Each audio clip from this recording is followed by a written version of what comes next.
This is Beach Talk Radio. Good morning, Mr. and Mrs. America, and all ships at sea. This is your captain speaking, Mean Gene. Mean Gene. The following will be a test of the ship's whistle, the sonar alarm, the cable alarm, and the atomic attack alarm. Ladies and gentlemen, broadcasting live from the Margaritaville Terrace on Fort Myers Beach, 100 feet from the Gulf of America. Yeah. Here are your award-winning social media superstars, the hosts of Beach Talk Radio, Kim and Ed Ryan. Thank you very much. Thank you all for coming to La Di Da. Another great day on Fort Myers Beach. I don't know if you saw the pictures this morning. We had a great walk around with Alex King, and it's the 15th anniversary of La Ola. There'll be a dunk tank all day today and all day tomorrow. And my lovely wife is preparing. She's out in the Gulf of America, dunking up and down, practicing getting wet today. So it's 3 balls for $5. Is that what it is? 3 balls for $5. She said to me today, it should be 3 balls for $3 for 10 balls or some crazy thing. And I'm like, you can't raise money that way. The gold, 3 balls for $10. Oh, I see. She was raising the money. We had a big argument last night over this recall thing where she thought that she was the winner of the entire discussion, which we'll talk about later. Not with our great guest here, because we have something very interesting to show you, unique. It's going to be a great presentation that we have here. But right now, Brian and Michelle are here from Current Riders, and they're going to introduce our 4th guest, who is 16, 17 years old or something. I mean, he's a little kid. And he has invented something that he hopes to eventually bring on Shark Tank and goes to FGCU. So it's really going to be cool. But Brian and Michelle, you guys tell us how you came across our young lad here. Yeah, I think, they called us. Did you call me or? Okay. So Ozzy called our store, I don't know, a couple months ago, probably at this point. Right. Saw that we sold innovative water gear and explained his project. So we have a floating table that you can put in the sand, that you can put on hard surfaces that we developed at Gulf Coast University. And we'd like to come in and show you. Closer. So almost to your mouth. Yeah, you have to have the microphones close. We're going to work on this. You're going to turn it that way. The other way. So it's away from us, not facing us. Go ahead. So then Ozzy's partner, Drace, showed up at our store shortly after and demonstrated the product and explained it to us. And we thought it was really cool. We wanted to be a part of it. Yeah, they have a great story. They are part of the entrepreneurial program at FGCU. And as a part of that, they are required to create and manufacture a product. And you won your class, right? And right, yeah. So and wait. Don't jump ahead now. So how old are you? So I'm 22 actually. 22 and a half. Where are you from? I'm from Gainesville, Florida originally. And so you go to FGCU down here. Yes, sir. And oh, please don't call me sir. I mean, she's going to lose her mind if you do that. And so are you going to be a senior or? Yep, I'll be graduating FGCU in December. Right. And so tell us about this entrepreneur class, or what's that all about? Right. So I'm an entrepreneurship major with a marketing minor at FGCU. And some of the classes that we go into, you're expected to already be building a business. So when we went into Miss Mark Bowles' class, he had us start to build a website, build a logo, and then from there we built out a business plan. At that time, Table Pack was only a plastic folding table with pool noodles on it. We never thought that it would be an inflatable table or where it is today. So you already gave it away, but you invented a table. Right. So we invented an inflatable table. It's the first of its kind. It's made out of the same materials, inflatable paddle boards, flexible PVC. It has detachable, adjustable legs. It comes with the legs, the pump, the patch repair kit, the table, all in a backpack. It weighs about 15 pounds, fully loaded with everything in it. So how did you come up with the idea to invent this? You're all sitting around a table, drinking beers, playing quarters in your dorm room, or do you live in a dorm room? Do they even have those anymore? So yeah, it came around my sophomore year, so I wasn't in the dorm anymore, but we were definitely having a couple drinks. We were at the pool, at our college pool, and we realized that there was a bunch of frat guys. They would bring out these huge beer pong tables and these huge die tables. They would carry them on their head for miles. And we're like, okay, this needs to change. So we took a plastic folding table, and I wanted to escape the sun. So I took pool noodles and cut them down the side, and actually took caulking and put it all the way down the side of the pool noodle, and then attached it to the table. Threw that thing in the water, and then from the response, that's where we got the idea. That's crazy. So then, what do you do from there? Where do you go from there to come up with what you wind up with?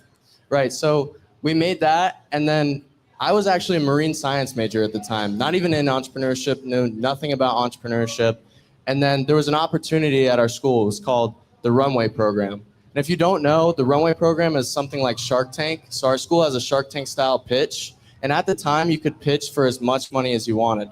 So we went in and we thought $8,000 would be enough. Rookie mistake, right? So we went in, we pitched with our plastic folding table, our slide decks that looked like crap. And we actually landed the $8,000 the first time we pitched. Wow. It was insane. So $8,000 got you what? One table, two tables? Right. So the first unit order costed us about $16,000. So $8,000 was a very low shoot. We ended up going around the U.S. and competing in multiple business competitions. So, for example, eFest in Minneapolis. That was the first time I had to talk on a microphone. Terrifying. And then USF, Daveler Pitch, along with FGCU. And with all of those business competitions, we ended up raising $34,000 in equity-free funding.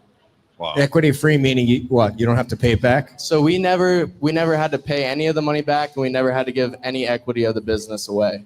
Right. And so eventually you came up with what you're going to demonstrate here. Right. Which is an inflatable table in a backpack with legs, and you're already selling it.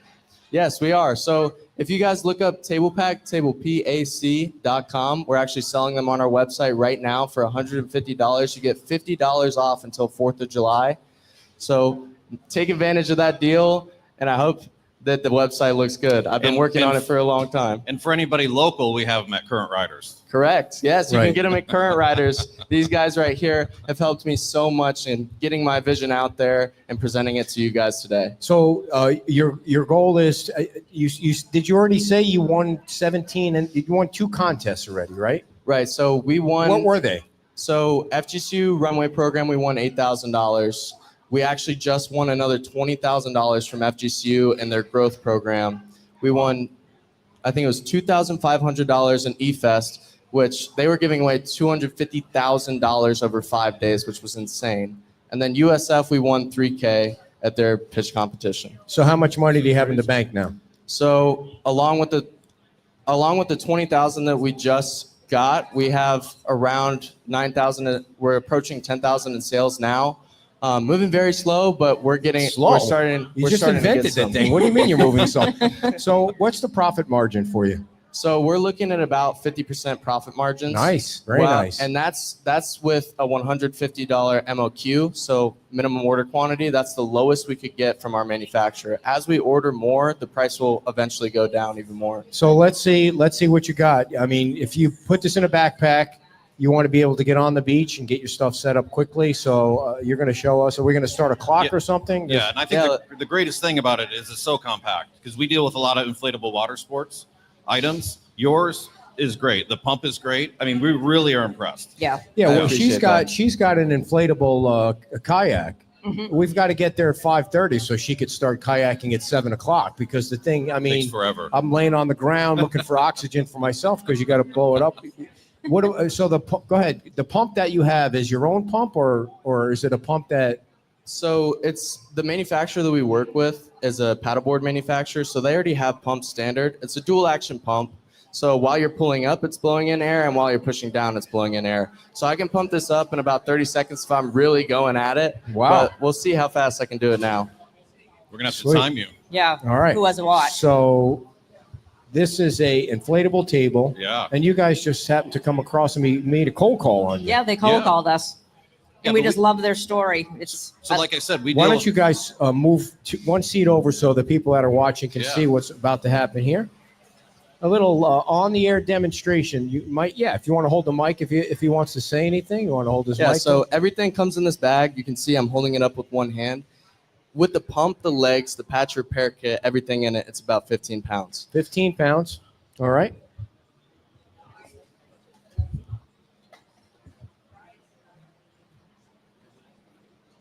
There's the pump. There's the table. and you can actually use the pump to get the air back out too, There's a to pink, deflate it. there's a beer pong there's a- ball. Comes there's with a- a beer pong ball. That was Yeah, the I bag was gonna there, say I just in see case. a stray beer pong ball there, Ozzy. having fun. Tablepack.com on the sides. All right, here comes the pump. Everything comes together. When you buy the whole table, is the pump included? Yes. All Yeah, right. everything's in there. And like I said, we deal with a lot of different travel bags. This one is put together really well. All right. Little, just like you were inflating a paddle board. Yep. All right, start the clock. All right, here we go. This started out Yep. in a Let's go. backpack. Here we go. So what you're saying is that pump blows out air both ways, Yep. on the way down and on the way. I'm Yep. getting tired just watching them do it. I So- feel like I need oxygen just watching them pump that thing up. So we use their pump Yeah. for our paddle boards and our Yeah. different thing in our store. Yeah, It's I don't, really love that good. pump. I don't think it's $150 for the whole $150 gizmo. right now. I don't think our pump blows air in and out, like you suck up it and out? down. It does. On the way up and down? Yes, you did. What you really need is one of our We have electric extra. pumps. I think we have an electric pump too. Yeah. By the way, how many push-ups can you do in 1 minute at the age of 22? Yeah, all right. That was quick. That was under a minute. So now you're going to attach the legs. Again, only 15 pounds. And then this thing is going to sit in the sand. Okay, it's got the So that's like a buttons here, paddle so it board. That's locks in. like an adjustable paddle board. So you can put it at different Yep. Different heights. heights. Yep. All right, let's see how they lock in there. And you can go, thank you very much, Sandra, tablepack.com. All right. How many? We got 4 legs, and they fit right into the sand. So if you need a table, you know what you need, though, for people on the beach. You need cup holders. You need cup holders. That should be like your second invention, the table with the cup holders that say for the beach people. And you don't have to, I don't need any commission on that idea. You could take that and run with it. There you go. There it is. And So- it goes at different heights. So you push it into the sand. You're going to invent inflatable chairs next too for the people? We have those. Yeah. All right. Very nice. There it is. And there, big round of applause for, all right. Well, Looking good. yeah, come on. Oh, yeah. Have a seat here. So your goal is to go to Shark Tank. Right, yeah. So eventually we want to apply to Shark Tank. I think we're getting there. We need a lot more in sales before we go on there, or at least until I feel comfortable doing that. Is there a requirement? I'm not too sure if there is a requirement or not. You're a I little- don't think that there is. You're a little out of breath. I can a tell little you're bit. a little out of breath. But trust me, it does take a little bit to pump up, especially if you're in the sun. Yeah. But I guarantee you it'll be worth it once it's set up. I love seeing somebody that young out of breath. I really do. I said, Man, Petty. how to shave. So How many push-ups? I know. How many push-ups can you do in 1 minute? Oh my gosh. 100? In a minute? 100? If I can take breaks, probably. No, you can't I take don't a know. break in 1 minute, bro. Don't you challenge each other at the college? I'd probably tap out at about 80. I'm pretty scrawny. I haven't been in the gym in a while. All right. How many can you do, Ed? 5, 6. I doubt it. If I could take breaks, I could do 8. No. So how much in sales do you need to have to get on Shark Tank? So I don't think there's any requirement. I have seen a bikini line go on there with only 1,500 in sales. So we're already above that. Okay. I want to get more sales just because I want a better deal. So I'm waiting it out and getting us more established before then. Yeah. So you have more leverage when you go again. Are you changing? Are you innovating? What's the next thing? Yeah. Right. So this table is going to be our V1. We plan to launch a second version of the table come next year. Do you like the hair? Damn. He's reminiscing. Jealous. He's reminiscing. There's a reason why he's There's no reminiscing, moose that's right. in any of this hair. No moose at all. no, Moose nothing. free. Au natural. Yeah. So what else are you going to add to your line of sales? What So- would you like to add? I mean, your parents got to be over the moon about you. Yeah, my parents are actually really happy with me. I don't think they expected me to start a business, especially I went into school for marine science. Yeah. They're supportive, but they still tell me, you're going to have to get a job after college. You can't just work on this nonstop. So, I tell them, we'll see, and hopefully I'm right. Yeah. Awesome. So if you do get on Shark Tank and Mark Cuban, is he still on that show? Yep. Oh, is No? Is he? Is he still on thought that he show? was. Is Mark Cuban still on that show? He's not. Thank God, because Oh. he's such a dick. Man, I was going to say, sorry. Are there kids in the house? Oh, sorry, sister. Oh, my God. I said the D word in front of I'm going straight to hell. It's funny you say that because out of everyone, I'd want to deal with Mark Cuban. No, Mr. Wonderful is the guy. Mr. Wonderful will take everything I own. Mark Yeah. Cuban is going to put me in front of I see. the SEC and a couple other big I see. sports where I can push this Yeah. thing out there. Sweet. So Maybe you should just call him then. yeah. Just That'd call be a him. scary phone call, right? do you have any advice for kids that are struggling with what to do? Like you guys just came up with this. Like, did you ever think going away to college that I'm gonna invent something that somebody would buy? I never had that thought process because I was so narrow-minded in what I wanted to do. I always thought that I wanted to be in marine science. I always thought I wanted to be out there tagging sharks all day. I think it boils down to who you hang out with and the group you surround yourself with. The people that you hang out with will bring you up, and it will do the same thing the other way if you're with the wrong people. So if you're looking to start a business, I'd say watch YouTube videos, especially Gen Z now, TikTok, Instagram, stuff like that. You can find everything, especially ChatGPT. And while it might not be right, ChatGPT has figured out a lot of my legal advice with the business. We've gotten this There you far, go. so There you obviously it's working. But Yeah. definitely ask AI systems, figure out what your next step's going to be. And if you're young, you better go out and get it. Yeah. And so what you're saying is hang around with a bunch of frat kids that drink beer at the pool and play beer pong, And or don't. elevate the ideas what they're Yeah, trying to do, yeah, right? Yeah. All right. So But it's a great program that you're a part of because I what know. are the other kids that invented their recycling pickleballs? yeah. So Wow. Yeah. Great idea.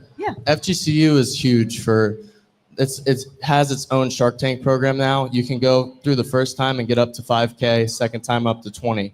We've had all sorts of stuff come out of there. And especially Dylan Rosenthal is creating Bounce Back Pickleball. It's a recycled pickleball company for broken pickleballs. I'm giving it a little shout out, but I don't want to reveal how he does it, but he's doing a great job so far on sustainability. Crazy. So where can they get recycled pickleballs? Does he have a website yet or? So he does have a website right now. I'm not sure if he's already selling. I'm pretty sure it's bouncebackpickle.com. If you want to check it out, it's really, really cool. So he's one of your classmates? Yeah, so one of my classmates, I met him through the program. I actually had to compete against him a couple times. Wow. big competitor. He won 15,000 over me in the last competition. I got Nice. $500. Yeah, so he crushed me. You know, sustainability is always going to be one of those things that people are going to vote on because we're trying to build a better world. Sure. Very nice. Before we let you go, you said marine biologist or marine scientist? Marine science was the first. So major. what have you learned in that line of school? I mean, what was your goal there? You're gonna tag So sharks? yeah, I wanted to be out at sea all the time, tagging sharks and figuring out where they go, what they eat, along those lines. And that really fell apart quickly once this came along. How far were you in that program? So I only made it maybe a semester and a half, and I said, okay, I'm done with this. I'm changing my major. Bio weeded me out. I said, no, I'm good. This is a little harder than I anticipated. And I looked at the pay and I said, maybe this isn't the right spot. I don't mean for to me. put you on the spot here, but do you know how fast an adult leatherback turtle, is it leatherback or leather neck? I don't even know what the leatherback turtle. You know how fast they can swim? I couldn't tell you. They can swim 100 miles an hour. Wow. You should look. Seriously? Yeah, we're very fast. Very fast. From here to Key Why do they West. say turtles are slow? Well, those turtles, because they need to get away from his sharks. Wow. Yeah. Oh, wow. I just made that up. Oh Totally my made that God. up. Totally made it up. So You final- think as many times as I've been on the show, I would learn. any He's fishing. final thoughts on how you guys are doing? No, or we what just love these? to support Yes. Ozzy and we're excited. Drace and the great things that they're doing with- at FGCU. Yeah, we're We super love it. impressed. Yeah. We're getting involved with them, and we're asking Ozzy to do some more stuff for us too. Is Yeah. it like Ozzy Osbourne? Is that how Yeah, you so spell your name? OZZY, my parents were big fans of Ozzy Osbourne. I Crazy. was definitely named after him. No yeah. kidding. Oh, yeah. Yeah, because So- it's truly Ozzy. Yep, OZZY. Yeah. Very nice. Can we get a big hand for Ozzy and his invention? And if you'd like to see his invention, I'm sure he'll set it up here and show it off. Thank you for coming on, and good luck to you. Thank you guys very much. Yeah. And, Thank you by so the much. way, you'll be part of the Mullet Fest. I was Yes. talking to people about the Yeah. Mullet Yeah. Fest today. Come So get your credentials Yes. for Mullet You're Fest. gonna love our mullet toss. Yeah. I actually, you're what? Our Mullet mullet toss. toss. Oh, mullet toss. Yeah. Yeah. And we I- got you an outfit. I bought a mullet. I'll be wearing it in the dunk tank tomorrow. Oh, really? Oh, really? To So- advertise for the. Yeah, of Nice. course. I'm all in for the community, Yeah, 100%. So Good. What time Thank are you. you up in the Thank dunk you. tank, Ed? We should make sure right everyone's after aware. the show, 11 o'clock tomorrow. 11 o'clock tomorrow. Ed's Tomorrow? going to be in the Yeah, dunk tank. that's right. I need to come see on down. that. 3 balls for $100. Whoa. 3 balls for 100. Thank you guys for coming on. Thank you. Appreciate it, and Thank good you. luck with everything. All right, before we get to my lovely co-host and the mayor, are they coming on, dear, or are they not coming on? Oh, they're too shy to come on. I want to tell you about one or two of our sponsors. Of course, Michael Stewart is a big sponsor of the show. Michael Stewart PE is a structural engineer. Michael Stewart is the sponsor of our fireworks broadcast. The 4th of July is this coming Friday, everybody. You know what? I sent an email to the town manager, and I said, can you imagine if we could get everybody that's standing in Times Square and standing on the beach and standing in the Sunset Terrace to sing God Bless America and then the Star Spangled Banner. Can you imagine if we could get in sync at 8:58 and do that on the 4th of July? And then the fireworks start at 9 o'clock. So, we did the flag thing. This was not as hard as the flag thing was. But if we had 15,000 people singing God Bless America and the Star Spangled Banner, that would be pretty cool. And, of course, we'd contact Wink, and they wouldn't show up because there'd be a protest somewhere that they had to cover, and that's more important.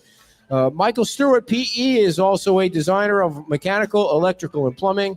He does residential services ranging from new custom homes directly on the Gulf Bay or the finger streets. That's the side streets, dear. I know you were wondering what that was.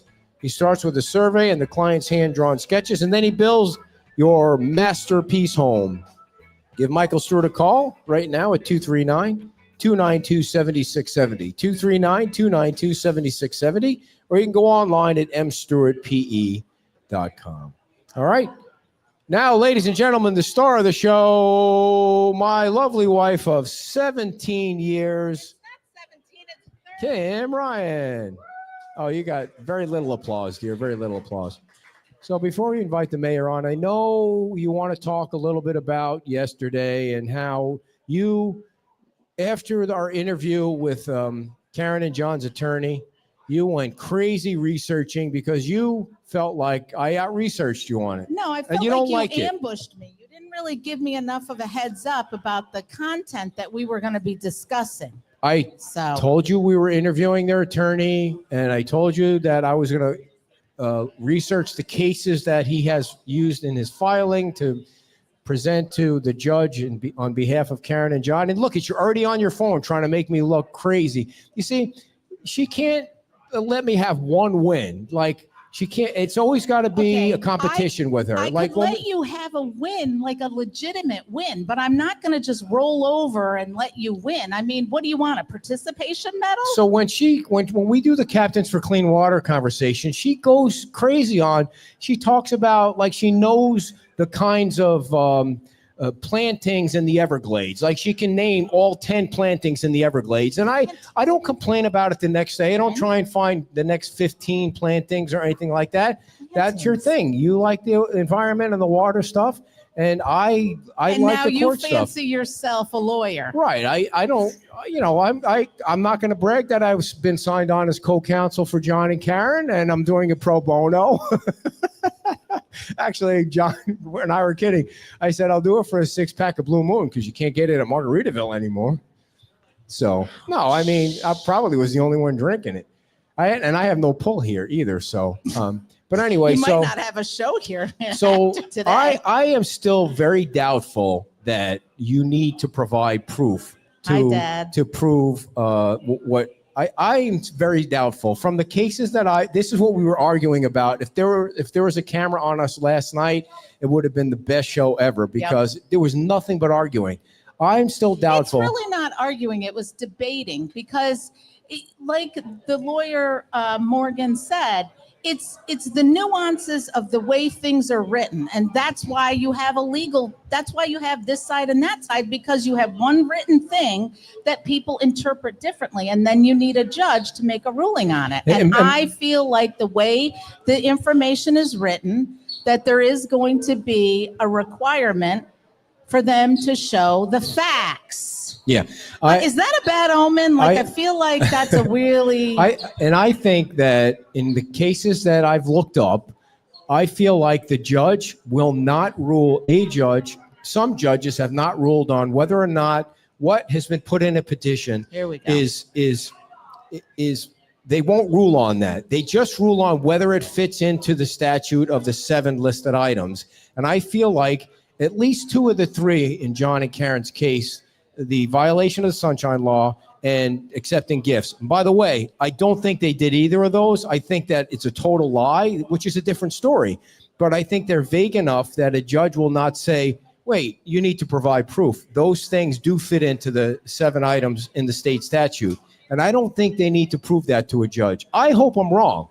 I hope I'm wrong. I strenuously believe that I strenuously object, because I believe that there is going to be the judge, whether it's a he or a she, the judge is going to rule not on whether those allegations or facts are true, but just that you need to have some facts to validate what you're saying. Otherwise, everybody anywhere could just say whatever to get somebody out of office. And that's where I think, well, it'll be interesting. We said this last night. It'll be interesting to see what a judge decides.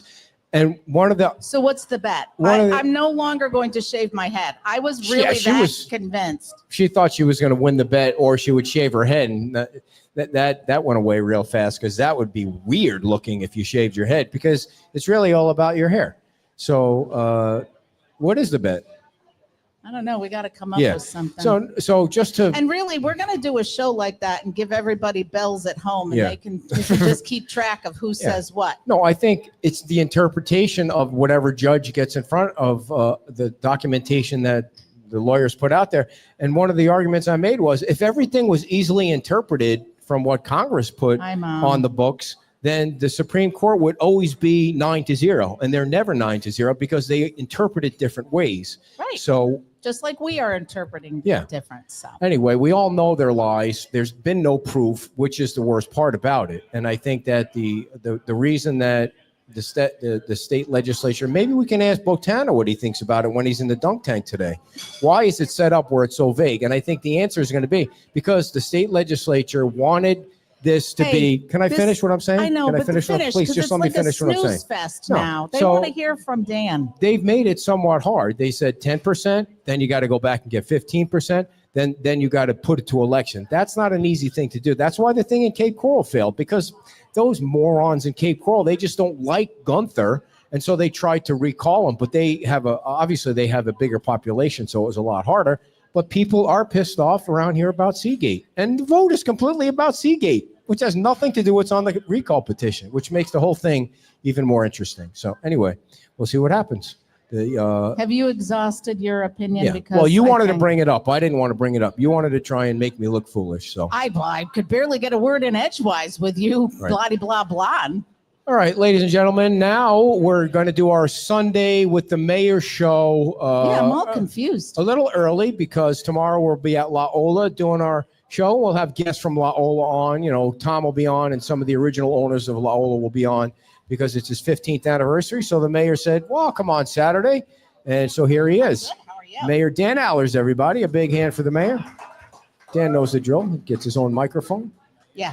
There we go. Yeah, you're good. So Good morning. how you doing? I'm good. How are you doing? Good. So let's start off with you've got your business is up and going. You got a new part of your business, and we want to make sure that people know exactly what you've launched. Yeah. Well, first we got to welcome Megan's mom and stepfather. Oh, My wow. in-laws are in I didn't town from the Villages. Oh, we love the yeah. Villages. Gary and Nancy are here. Speaking of So- golf carts, Yeah.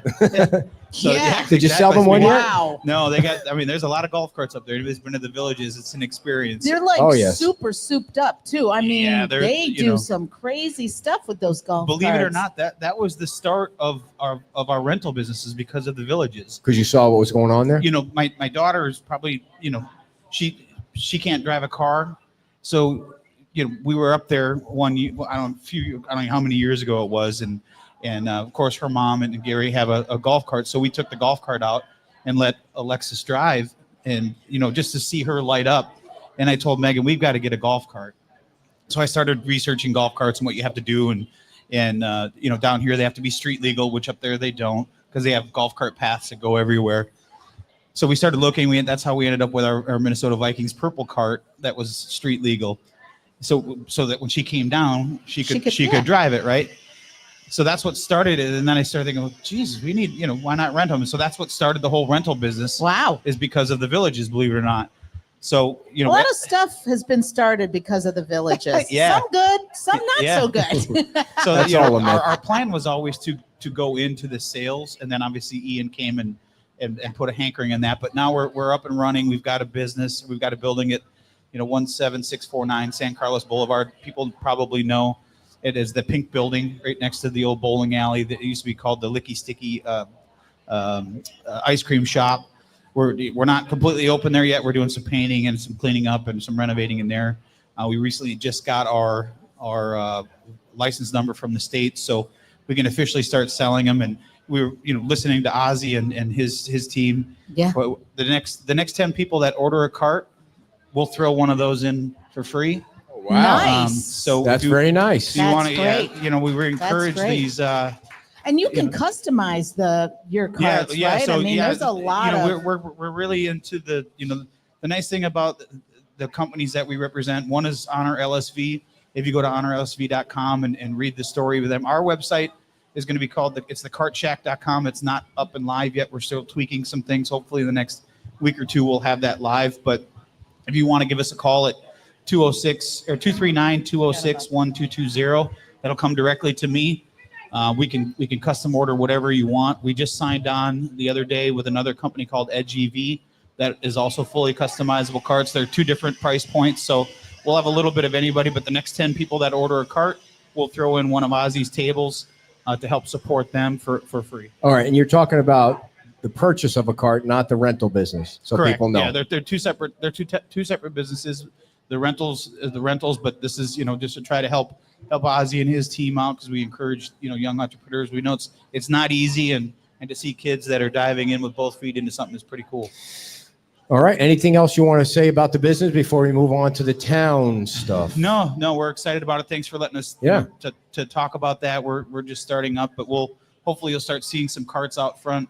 They're pretty soon, and we're excited. Can I just say that Margaritaville is at 99% capacity. Yeah, Wow. They are. It's full. been a busy June. It Yes. really has. It's a lot of traffic. When I say traffic, it's people here and enjoying the beach. So it's encouraging. Yeah. It's nice to see people here for whatever reason longer and longer. Yeah. And we have a lot of families. Yeah. We have we went down Primo this morning with Alex King and a lot of vacation rentals down, and there was a lot of people filling up those vacation rentals. And to your point about it being a lot of families, that's exactly what he was saying, that it's a younger, it's a trending down in age folks who are coming here. Yeah, younger families. It's I went over to La Ola this morning just to say hi to Tom before the show, and as I was coming back, a guy stopped me on his e-bike, and he said, I watched your walk around with Alex this morning, and I just bought a house on the island with 3 kids that are elementary age kids. And he said, he's not, I said, so you going to Heights or you going to San Carlos? He said he might take them back to Colorado for one more semester because the school's not open. But one of the things that's hard to figure out is can families with young kids that are in elementary school afford houses, because they're quite expensive on a beach. And I guess the answer is yes. Well, yeah. I mean, he said he knows another family that bought a house. So, I mean, I guess it's all relative to who has money. So anything new that do you have with the school? No, I think your point is, and if you look at some of the families now, the younger generation that have our age, say 30 to 50, that range have that now have successful careers, and they have still are young enough. They have young families that are wanting to live and work. A lot of people are working remotely now, so they can live on the beach and have their kids go to a world-class school. That's the goal. Not very many places can say they have a world-class school. There is no new information yet. I saw last week you had mentioned on your show that Michael Stewart is going to help design something. Just to see, once you have something designed, then you can really put numbers to it and see what it would take to make it a reality. So, we're hoping to keep the conversation going with the school board to keep the school open on the island. As I've said many times, our goal is to keep it a public school. We still have the interlocal agreement. We fully expect or the school board to adhere to what we've already agreed to, and agreement. But we're still open to talking what's the best way we can keep that school open that works for everyone. Yeah. So the 4th of July is Friday, and you got a parade, you got fireworks, which is always a big crowd on the beach. Somebody asked me something today that I didn't have an answer to. Do you know if the bus is running? He said he talked to the bus driver, and the bus driver said the trolley, the bus, or the big bus. Yeah, the big bus. As far as I know, I have not heard that it's not going to. It is. He said it's not running because the town has not requested from the county to have it run. So I said I'll ask. He wanted me to ask. Are we talking about the trolley, or are we talking about the buses? The bus from the lot. I can ask. I have not heard any reason, or I have not heard that it's not running. But right, and I said it may be lost in the transition of town managers. There's a lot of stuff going on. He said, the bus driver said, I don't know if the bus driver knows or not. He said the bus driver said there's nobody scheduled to run a bus on the 4th of July. So whatever. Well, and there's a difference between the trolley and the big buses. Right. The trolley is not running. We know that. Right. Yeah, that would be news to me. But I'll look into it. So I said we'd ask and you'd figure it out or find out. So the other thing I want you to clarify, because there are some people on our page when we talk about the recall, which gets people excited one way or the other, is that the town council did not decide to spend the money to defend John and Karen. It's a state statute that your town attorney said you're going to have to pay. I don't even know that it mattered that the town passed a resolution, but can you explain to the people that say, including Murphy Brown, who thinks that you guys went a little extra mile to pay the fees, you were going to have to pay something. It's just in the state law, correct? Yeah. I think the vote was basically just to codify what just like any other ordinance that you have to do. Or resolution. It's just to codify what is already there. I think it was asked specifically to Nancy, is this a requirement, through state statute? She said yes. So when you do something like that, you have to codify it and say that, make it official, even though it's there. You can't just go out and say we're gonna expend funds for something without a vote from the council.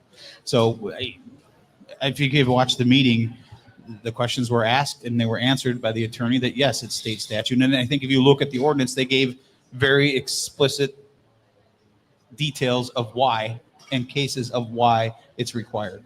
And so that happened, that's in there now.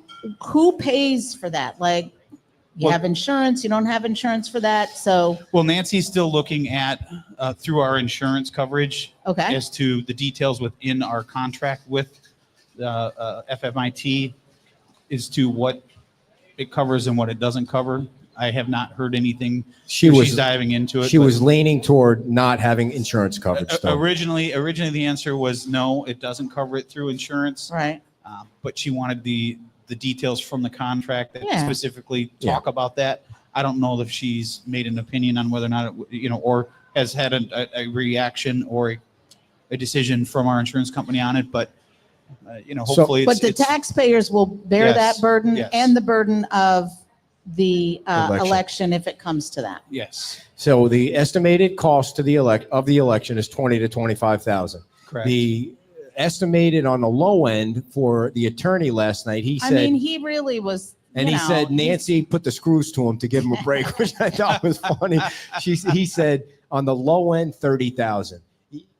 Then they are suing Ray and Veach for additional attorney's fees. So maybe if it goes that far and there's some reimbursement possibility for that. I mean, he was saying that the discovery and the depositions, that's where it Could- really it starts could going. be really costly if they decide to really battle this out, which is the other funny part about it is then now Oh, they're here we going go. down the road. Now we're into 2026. There's an election next year. It's the whole thing has just become a folly. The whole thing has become a folly to me. You've heard me say it 100 times. I respect people's decisions or ability to go through whatever process is in place, whether you like it or you don't like it. If it's a viable process that the state allows you to do, and people choose to do it, so be it. I'm not going to stand in the way. I'm not going to say one way or another whether I agree or disagree with it. It's like property rights. People have property rights, and whether you agree with what they can do or can't do, if you think they're stalling on things because the property rights allow them to do that, so be it. You don't have to like it, but if you don't like the processes involved, then you change it. Yeah. And in this case, that a change to that policy is not something that can happen at a local level. It would have to go through Tallahassee. These things don't happen very often, and I think that there's so many other things that policymakers up in Tallahassee have to look at. This is not a big thing, but at the end of the day, if you remember the reason that a few years back when it was on the ballot to change from 3 years to 4 years was so that the town's elections would align with the national. That was to save the town money. That was to save us about $30,000 to have a special election. So this is good kind thing of you did that in contradicting. case you need to use it. Well, this obviously is putting us back. Should it get to where we have to have a special election, it's contradicting the reason that we had the referendum to change it to 4 years versus 3 years. Yeah, and I don't want people to misunderstand the two things. There's two things going on. The town is being challenged by Protect FMB, and that's totally. I totally agree with that. That is Seagate's and the Seagate's town. being challenged. Yeah. No, the town is on the Seagate project. Unfortunately, they have to spend a lot of money for attorneys on that too, and the residents are going through the process to get the facts out there. Sure. Let a judge decide whether it needs to be kicked back to the town council for them to consider it again. But the recall is based on lies that they're telling about John and Karen. That's the difference, in my opinion. There's been no proof provided that they violated the Sunshine Law. Unsubstantiated allegations. And so the two Not different, there's lies. two different things going on there. So I don't Well, and disagree with the writ. I don't. And I think I've seen some people talk about that. What the costing extra for taxpayers, and the way our contract works with the Voss Law Firm is we pay them a flat fee every month, and this kind of falls under it. Now, Seagate, whatever attorneys they have put into joining the lawsuit with the town, Right. is their cost. It's not the town's cost. So It's going to go through the process, right? Yeah. It's going to And be who where it's knows gonna when? be. Nobody knows when the court decides on that whole thing. The last thing that happened was, well, there was some decision. I think the town has 30 days now to respond to it. That was finally posted And last I think week. there's some misinformation out there. Again, my understanding is people are like, No. well, if this recall goes through and there's a special election and different people end up on council, that those people can come in and bring it back to say we have to bring this back to revote. That's my understanding. Is that is not the I don't know case. where that came from, but what could happen is, but just because we talked about that last weekend. So it is, there is this misunderstanding. the vote is the vote, and it's already in the books. But what the only way it can come back to council would be through this litigation Exactly that's out there. correct. Yeah. Right. And so, the goal, I don't want to go through the details of it, but if the court kicked it back to the town council and they had won the recall with their 2 members, that's what I think their whole overall goal is, that they could then somehow shoot it down. And if that happened, then, there's going to be a lawsuit on the Seagate side. I mean, seems like it's a never ending thing. And just to finish up on that, when Margaritaville was going through the lawsuits with Chris Patton, it was the same kind of thing. It was they were doing the same kind of thing to the town, right? And then Margaritaville jumped in just like Seagate's jumping in. It was to challenge the town's decision. It was similar, yes. They were the lawsuits were similar in that the accusation was that the town didn't follow its comprehensive plan land development code, and Margaritaville chose to engage as a member of the lawsuit to help defend it, and it's similar to what Seagate is doing, to say that to help defend against it, but that's about the only similarity. Yeah, right. Okay, so you guys met last week to talk about the comprehensive plan and the land development code. And I have to be honest with you, I had no idea. I couldn't even write a story about it because I don't know what you guys decided. Well, were decisions made? Yes and no. Thank you. Thank you. That's exactly the way I felt after that meeting. So like maybe? I think where people are confused are the differences between the comprehensive plan and the land development code. And I know we've talked a lot about it. And essentially the comprehensive plan is the ceiling, right? That's what covers the ceiling. That's what covers what the vision is. That covers what the town is looking to do. And then the details are in the land development code when it comes to heights and densities and those kind of things. But the vision essentially is the comp plan. What exactly do you want to do? And what is the umbrella that you have to work under? And that's I don't know that what we talked about the other day changed a whole lot from what was currently in the comp. There was some tweaks which I think were needed, but I don't know that there was a huge change in that. But I think it was a good discussion. I think there were a few things, but as I said at the end, a vision statement is only as good as your ability to uphold what it says. Yeah. You can put anything on paper, and if you don't follow that vision, then it's just words on paper. So are you guys, in your opinion, is the town following the vision? The vision now? In certain cases, yes. You've seen how I voted. I certainly have been in favor of. I'm a big fan of development. I'm a big fan of growth, but I think there's a fine line between smart growth and overdevelopment. And if you've watched, my votes have been consistent with. I don't feel that some of although I support the people and I support that the way they went through the process, and I support the final decision, and I will support their businesses should they come out of the ground and actually become reality, because now they're part of our community. And that's just what I think everyone should do. But I didn't think at the point, and that's the way I voted, that they were consistent with the vision that the comp plan had in place. And I've always said, if you don't like the comp plan the way that it is, and you want to change the comp plan, and then our decisions will be based on what the current comp plan is. So, we'll see what comes forward, but you've all seen my votes. One of the things we were talking about last night was, the fight on Fort Myers Beach is really 17 stories right now. I don't think there's any, there were some concerns about Moss and concerns about Neptune here and there, little concerns.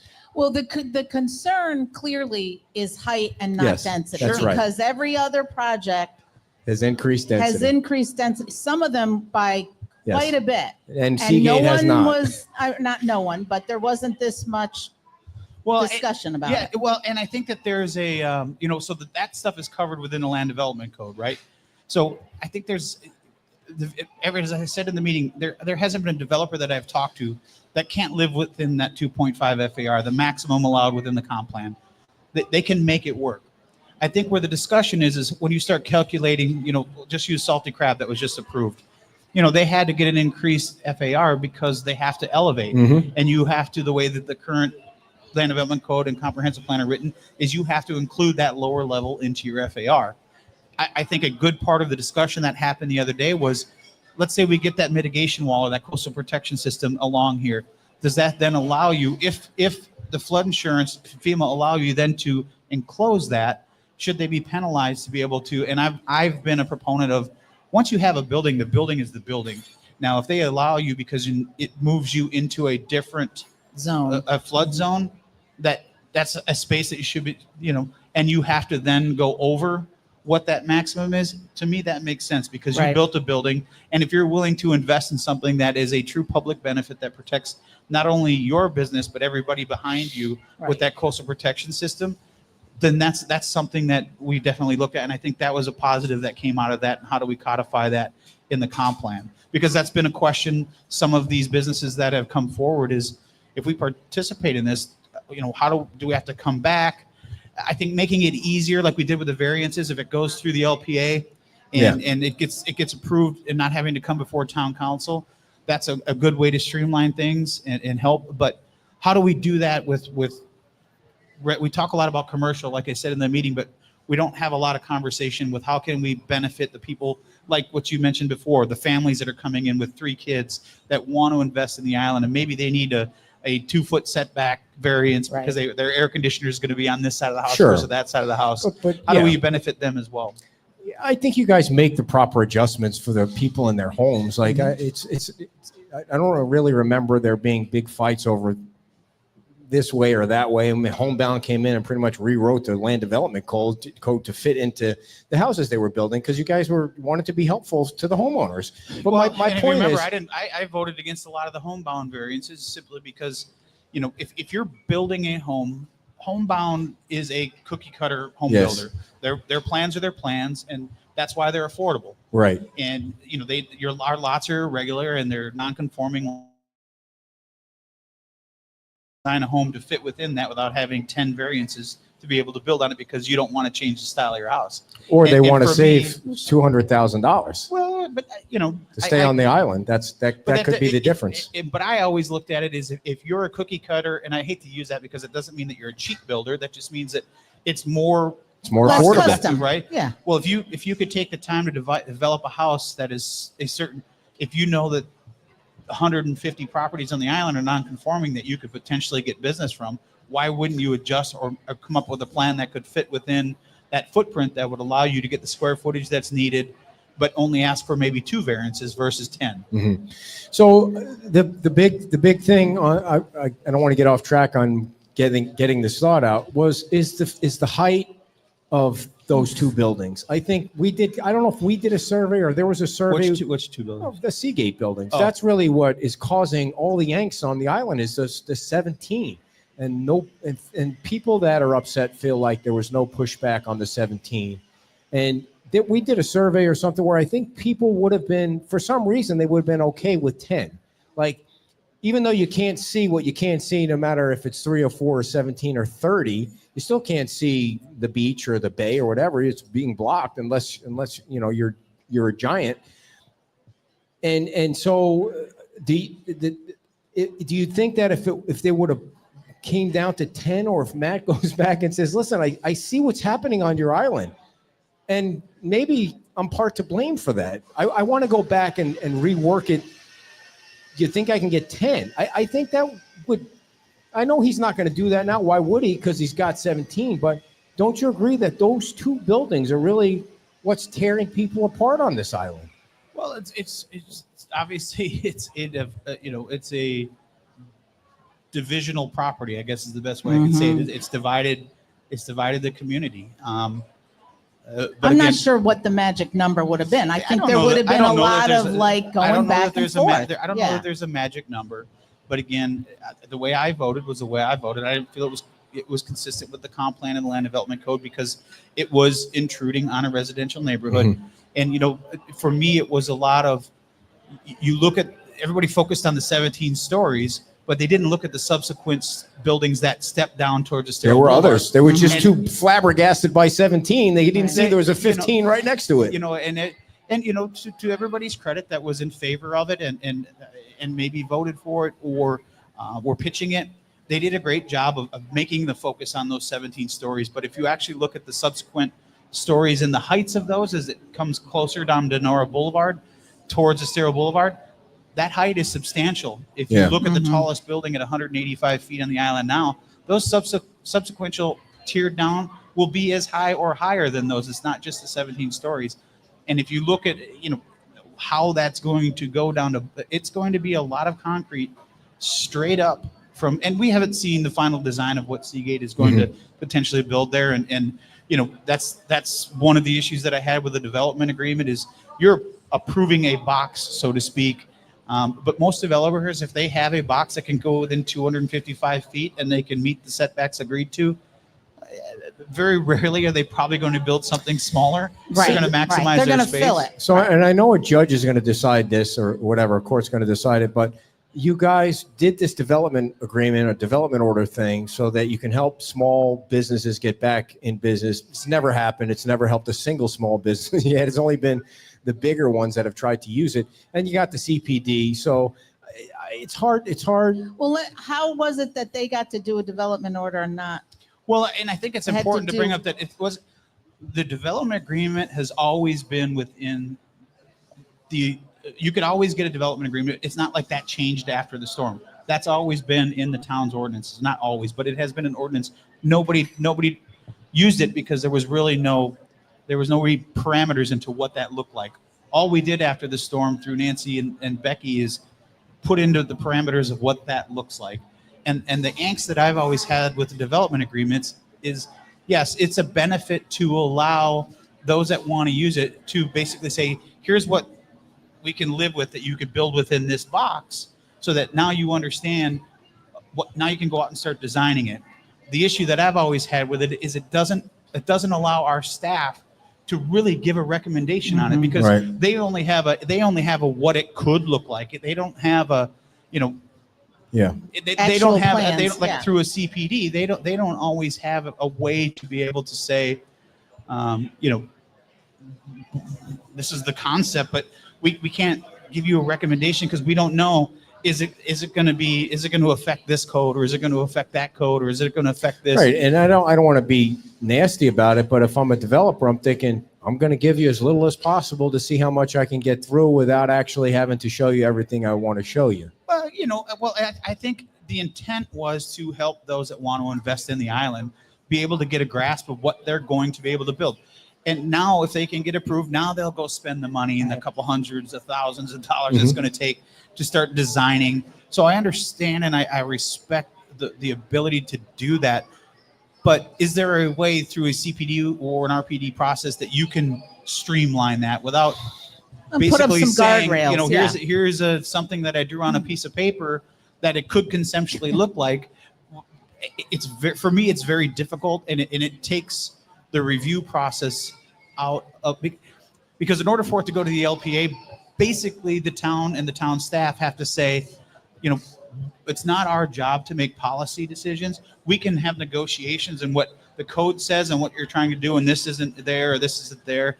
But it basically, if it goes to the LPA, now the applicant, in my opinion, can say, well, we got to the LPA because your town staff agrees with it. Even though there's been no recommendation, they could say we wouldn't have got here if the town staff. So you're kind of taking the LPA and the council out of the policy. Before I forget, so you have the development agreement, the development order, the CPD, which are ways that developers could get their stuff in front of the voters, not the voters, in front of you guys to vote on it, the LPA and the town council. Yet when you look at that land development code or the comprehensive plan, you see what the vision was of Red Coconut. It was homes, it was roads, it was like a little development. Mhm. And so now you see big buildings, but they followed the rules. So if you were a judge, would you say that they followed the rules, that you followed the rules, or Well, didn't follow? You don't believe that it did. You voted no. Yeah, I voted that I didn't feel it was in line with the land development. I didn't, so that's why I voted. And we'll see. Neither did But the is LPA. that different than following the rules? Well, that's it. That's it. Did they follow the rules and do they believe that it was in line with the land development?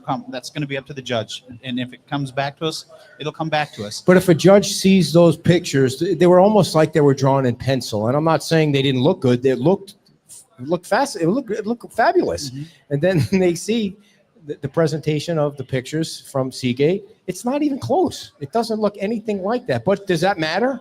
Does it really matter if they followed the rules? We'll find out. Yeah. I think people, did they follow the rules? The rules and whether or not it followed the comprehensive, they followed The the process. process to be able to get to a decision.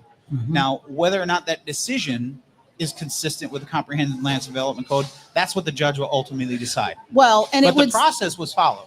right. So to me, that's but the let answer me then. just say, yeah, right. Then you're asking a judge to sort of glean what this vision is, and then, it's not like making a Essentially. ruling on the land development code. Right. The code is there. It either fits or it doesn't fit. But to make a judgment about somebody's vision, that's so subjective.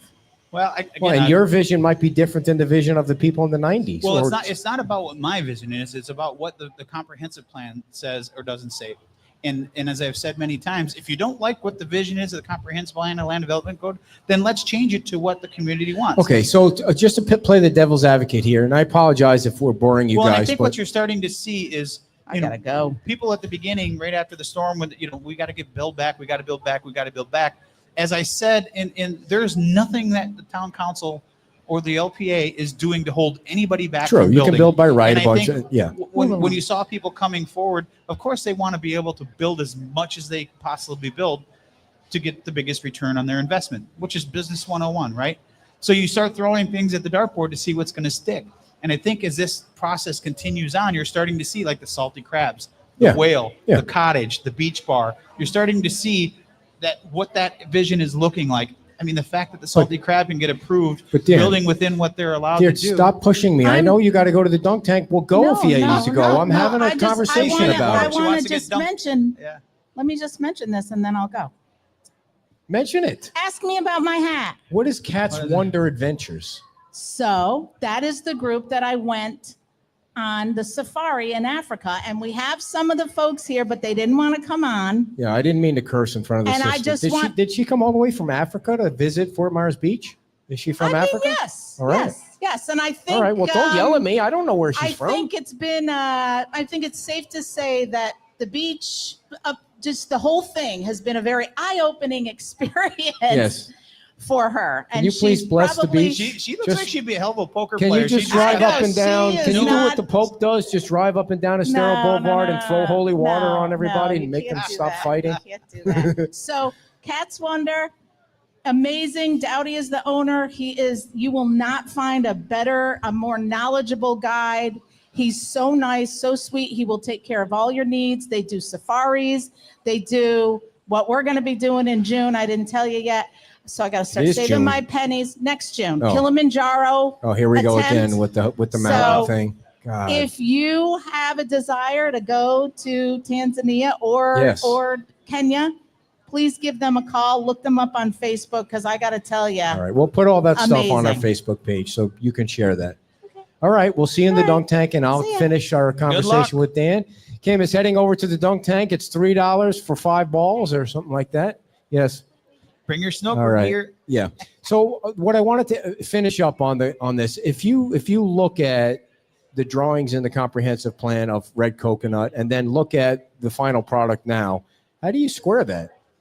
Well, again, you got to remember the comprehensive plan. Those drawings were what that community could look like if it was built back. That was Should- the vision. That was the vision, right? And ultimately, that's what led to the vote. That's the vision and what was proposed didn't align. doesn't mean you can't ask for something that's different than the vision, obviously. So I guess my point is, why even have it if it's gonna be? It really was totally ignored. That vision of that specific spot. You could talk about the salty crab and these other things, but they were minor tweaks. That was like the pictures never existed. Yeah, and I can't speak for those that had the vision 25 years ago that put this in place, whether or not they took into consideration that you were going to have a Category 5 devastating storm that wiped the planet, wiped most of this off the face of the planet. Clearly, it was a total change. I mean, it had nothing to do with Category 5. There was a clear understanding that those RVs were going to be gone because for however they were gone, Sure, bulldozer or Category 5, same thing. No, it's what the vision is and what reality is, the cost to build back, which a lot of people like to talk about. And again, the process is you can ask for whatever you want to ask for. Yeah. And if you get it, you get it. If you don't, you don't. Were you? I don't know if I've even asked you this. Were you surprised it got approved? Surprised by the? Yeah. The vote? Obviously, I was. I didn't. I never would have expected that something that was outside the reason you actually had a comp plan in the first place would get approved, but I was wrong. Yeah.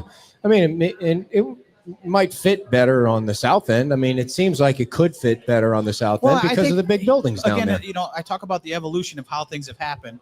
I think if people that were the hard line stick to the comp plan, understand that sticking to the comp plan is not just there's the land development code, there's all these other things going to it. And the reality is we now have a partner that we didn't have that prior to Ian that dictates how high you got to build. And I think people have come to the understanding that, we're not going to have the ground floor salted crabs anymore, or salted crabs. They're going to have to be elevated. They're going to look a little different.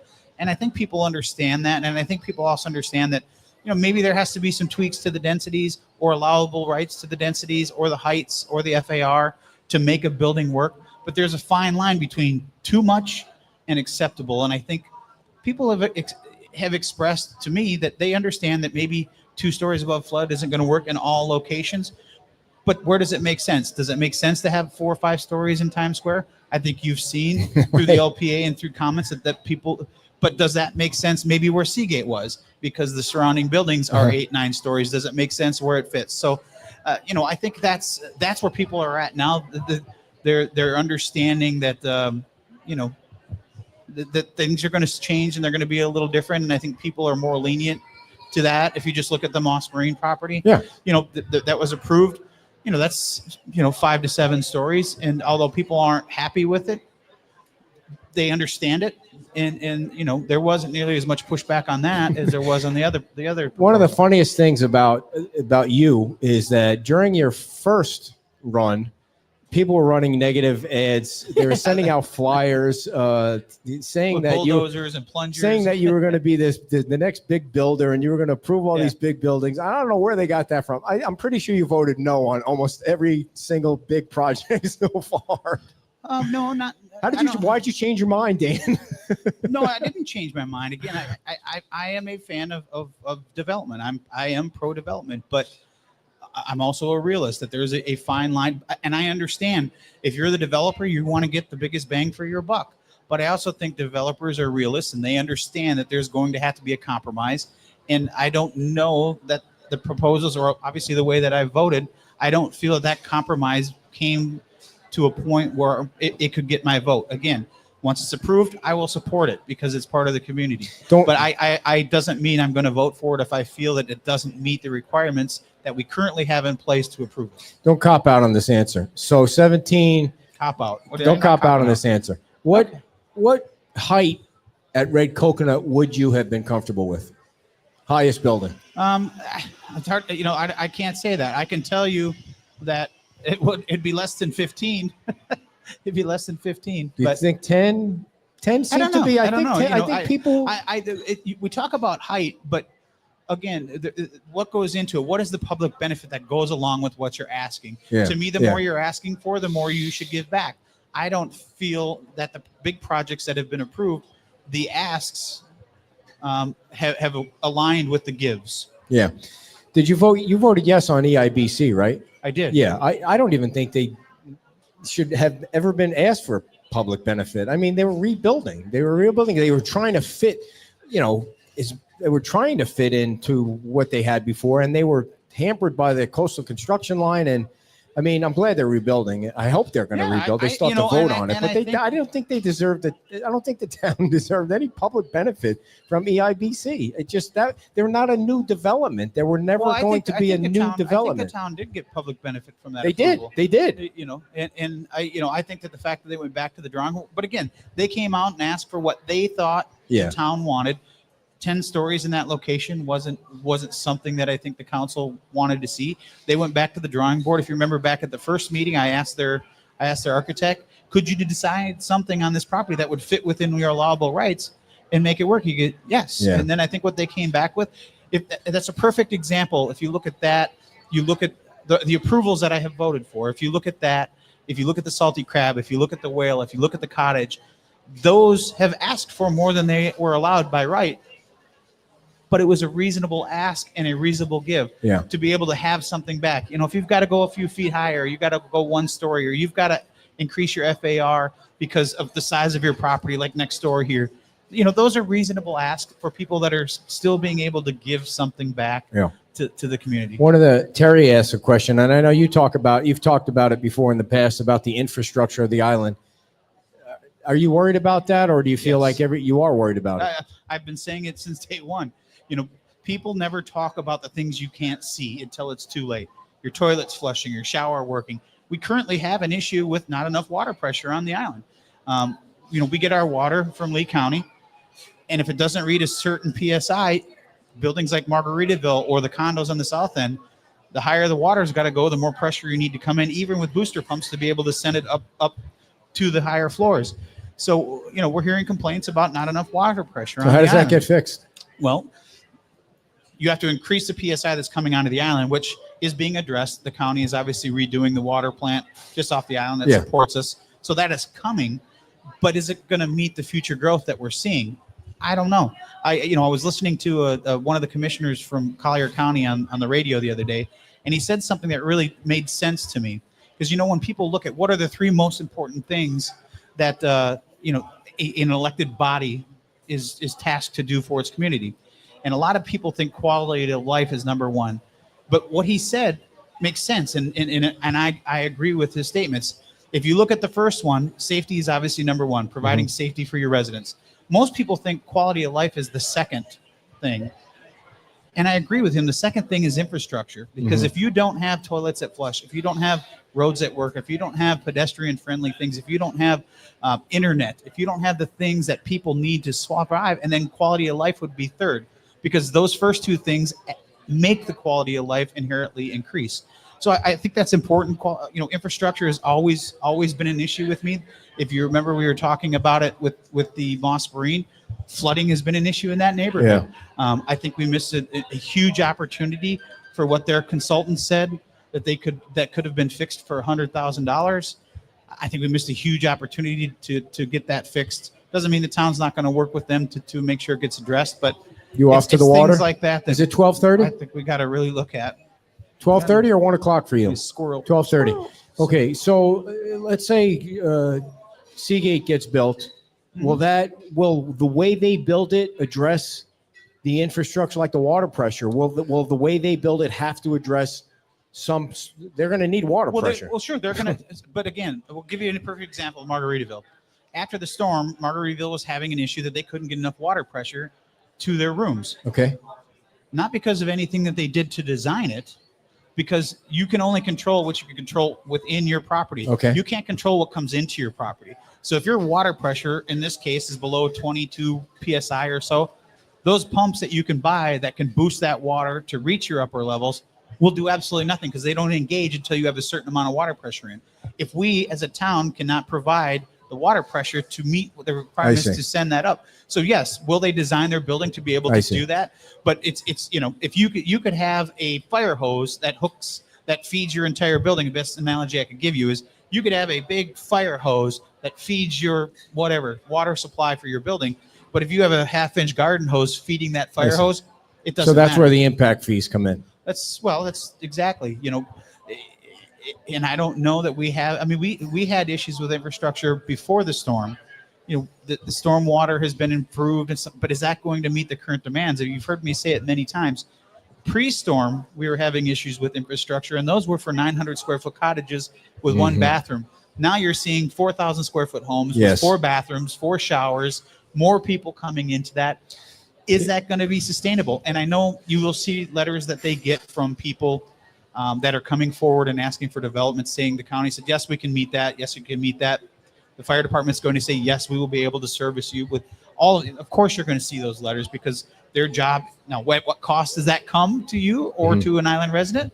We don't know that. But without the infrastructure, you can have the prettiest building on the planet. But if you can't take a shower on the 4th floor because you have no water pressure, how great is it? If you haven't had a chance to go down Primo, not you, you can see the difference in the new homes being built, like Peter Alba's building some big houses on the canal on the left side if you go down Primo. But there are also other houses that Alex was describing this morning that were built in the 50s. One of them, I think he said, was built in the 30s. I don't know how it's still standing, but that is a great example of the future of Fort Myers Beach. You're going to see all those bigger houses being built right next to each other. There's basically, you could reach out and touch the house being built right next to you. Yeah, well, I think you're seeing what the requirement is. They have to go up, right? Whether you're keeping your cottage and you're elevating it, which a lot of people are trying to do, or you're tearing down the old cottage and you're building back to current flood standards, you're going to see that. Now, whether you build 1 story or 2 stories above that will depend on your final, what you want but you're allowable right to build it. Yeah. So I think that's what you're seeing. You're seeing people that are building what they can maximize their space. Not everybody's doing that. You get on streets like Hibiscus. You see people that are not maximizing what they can use because they don't need to do that. Yeah. And I think that's going to be what you see for the new future. You're still going to see the big houses. You're still going to see the houses that are up to current flood standards, but still look like cottages just up in the air. And then you're going to see the cottages that have survived, Ian, like you were just talking about, in certain streets that people are living back in. And then you're going to see a lot of the slab homes, like the home that we live in, that survived the storm and were able to be built back. So you're going to see a different view of different types of houses. So it's going to be very eclectic. It's going to be very interesting. But for me, your initial question, infrastructure is a big issue that I think we're staring down the barrel of a gun at. If you go down Primo, it's nice to see, and I'm not trying to jinx anybody. It doesn't look like a storm ever came through that street right now because of, there's a few houses being built, but it looks so awesome, that street down there. And that was almost ground zero of all the debris that came from this area. To give you an update, in talking with Will, they've obviously have communication with the county about fixing Estero Boulevard, the sidewalks, the road, that kind of thing.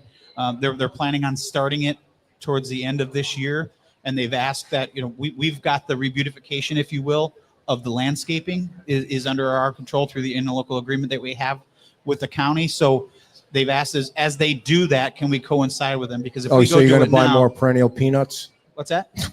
Well, so it doesn't make sense for us to go, put the stuff in and then they're going to come tear it out to fix curbing. Oh, that's great. Great news. As they're doing it, we will work along with them. Another update. I don't know if you're at the point where you want some updates or not. Let's do it. I got to go dunk my wife. Yeah. Another update is we got a letter from FEMA that they are going to be coming to do that CAV. What is that? CAV? That's for your discount. We've officially submitted the letter saying we want to participate in the discount program, the CRS program. They have told us they're coming to town sooner than we had expected. When are they coming? July 15th. So those that are in non-compliance with the requirements of getting Connex boxes, those things off the island, it's going to be much sooner than we had hoped or expected. They've given us a list of things that they're going to want to see when they come to town. It's only giving us 2 weeks. So I don't want to. Let me finish. Right, but sorry. It is a substantial amount of data that they want from us to put together in less than 2 weeks, because we just got the letter from them a day or so ago. So our staff is going to be working very, very hard to get them everything they need before that visit. Those that are in non-compliance, I've gotten the list from, or I haven't gotten it, the detailed list yet, but I have asked to get it so that over the next week or so, you're going to get a personal visit from me if you're not in compliance, to ask you to be a good community partner and come in compliance before that visit, because I don't want 1 or 2 things that keep us from getting a discount back, because the condos, and our homeowners, any little thing helps, and especially with the condos, they between their insurance costs and their assessments, and any discount will help. And our goal as a council and as a town staff is to make sure that we get that back or improve it. So FEMA comes up to the top of the bridge, and the first, I don't want to rain on Tom's parade today, but the first thing they're going to see is those trailers in Times Square. Is that going to be a problem for FEMA? Well, we're going through the he is a property owner, or Chris is the property owner, has rights that they're exercising. The town is exercising its rights to make them come into compliance.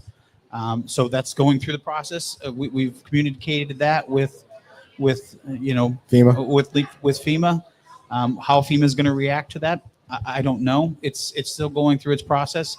I just personally, I reach out to these people and say, the town, I think, has gone over and above to help people on the island be able to operate their businesses and get back on their feet. But we're coming up on 3 years. We're back into hurricane season now, and it's not that difficult. We've gone around to several of the people that had Conex boxes, or they had the trailers. The town is there's no reason for those. That the town is, even though we weren't required to because of the zone that we're in, we're working. I mean, our last meeting was in a tiny little room that echoed like crap, and the sound was terrible. By the way, exactly. But we're doing what we have to do to try to make sure that we're not the cause. Yeah. I mean, we've removed our Conex boxes. What we're finding, I just found out this week, is to get the word out. If you're hiring a contractor to come in and build your business, or you're hiring a contractor to come in and build your home, if you can let them know you can't have anything on your property, whether it's a storage Conex, whether it's a construction trailer, if it can't be removed by a light duty truck, don't bring it. Doesn't mean you can't have, like, you look at these bathrooms that we're staring at. That's something you can hook up to a light duty truck. It's plenty big enough to have a construction trailer or storage trailer. And most people that we've reached out to that have had that, they've removed those and brought in a different type of trailer that can pull with a light duty truck. We're all in favor of that, but it starts proactively. It starts with people who are hiring a contractor, that they make sure they're not the reason some other people might lose their discount. Okay, we're running out of time. We don't usually have a time limit, but I want to make sure I see the dunking in action. Do you know anything about the barrels, any more about the barrels on the other end of the bridge? I mean, when are they going to stripe those lines so that makes more sense? No idea. That's a state thing, but I was hoping you might know that. It is very confusing. I think everybody's seen it. The signs tell you one thing, the lines do another. If you were to vote tomorrow, would you vote to raise the millage? Oh, well, it depends on what we need to do. I won't say yes, and I won't say no. Nobody wants to raise the millage rate. I think we've been very successful, and I think it's kudos to our staff to make us work within our means. Is it time to raise the millage for the town? We don't know. We'll see what our staff tells us as far as what it's going to take to operate. We, through Andy's leadership and now through Will's leadership, they're multitasking. They're working within the means that they're provided through the millage rate. That means people are doing double duty through the staff. That means they're making cuts where they can make cuts. They're trying to work within their budget. The fact that we haven't had to raise the millage rate since the storm, I think is a testament to both our partnership with those in Tallahassee that have helped us. And that well is run dry. They're not sending any more money this year, right? There's no money in the state budget for the town. There is in the state budget. It hasn't been voted on or it hasn't been signed off on. Do you know how much? It's not nearly what we've gotten in the past, but there is some improvements to some of the water towers and things, the infrastructure things that we need. It has, as I just was communicating with Representative Batana about it yesterday. It's at the governor's desk now. We'll see where the red line vetoes come in. But we're hopeful that it comes through. But every little bit helps. And, just like your budget at home, when it changes, you got to fluctuate how you do things and make cuts to make it work. Again, I don't think the goal is for anybody to increase the millage rate. Do I think there will come a time where we're probably going to have to do that? Sure. But how can we use these impact fees, and how can we use other things through developments that are coming through to help offset that so that we don't have to do it? And I think people forget that when you look at the town's millage rate, it's 6% of your trim notice. Right, it's the lowest number. It's minimal. When you look at some of the other things, the school board, the fire department, Lee County, we are such a small microcosm of what you're paying towards your property taxes.